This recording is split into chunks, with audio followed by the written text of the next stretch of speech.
Hi friends, అందరు ఎలా ఉన్నారు? బాగున్నారా ఫ్రెండ్స్? ఈరోజు మనం హోమ్ మేడ్ బటర్ అంటే వెన్నని ఎలా తయారు చేసుకోవాలో చూపిస్తున్నాను. చూడండి, ఒక గిన్నెని తీసుకోండి. ముందుగా దాంట్లో ఒక 4 టీ స్పూన్ల నెయ్యి వేయండి. నెయ్యితో పాటు 4 ఐస్ క్యూబ్ వేయండి. వేసి బాగా ఇలా రబ్ చేయండి.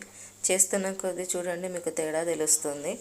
చూసారు కదా, ఇలా రుద్దుతూ ఉంటే మనకు మొత్తం బటర్ అనేది బయటికి వస్తుంటుంది. వెన్న చూడండి, ఫ్రెష్గా మనం ఏదైనా తయారు చేసుకోవాలనుకున్నా అప్పటిదప్పుడు చేసుకోవచ్చు. చూడండి, ఇలా ఐస్ ఎంత కరుగుతున్న కొద్దీ మనం అలా రబ్ చేస్తున్న కొద్దీ మనకు వెన్న అనేది బయటికి వస్తుంది. చూడండి, బాగుందా? చూడండి ఫ్రెండ్స్, ఈజీగా చేసుకోవచ్చు. చూడండి, ఆల్మోస్ట్ రెడీ అయిపోయింది.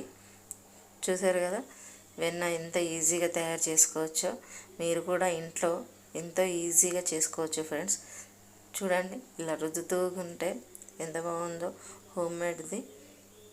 అప్పటిదప్పుడు మరి చపాతీలో కానీ దేనికైనా కానీ యూస్ చేసుకోవచ్చు. కేక్లు తయారు చేసుకోవాలన్నా బయట ఏదో కొనుక్కొని రావాల్సిన అవసరమే లేదు. చూడండి, బాగుంది కదా? చూడండి ఫ్రెండ్స్, చూడండి అంత ఇప్పుడు దగ్గరికి తీసుకోవాలి ఫ్రెండ్స్. చూడండి, మంచి ఫ్రెష్ వెన్న, తాజాగా వెన్న వచ్చింది. చూడండి, ఇలా మీరు రెడీ చేసుకుంటే దేంట్లోకైనా యూస్ చేసుకోవచ్చు. ఇది ఒక డబ్బాలో నిల్వ చేసుకుంటే వారం రోజులైనా ఉంటుంది ఫ్రెండ్స్.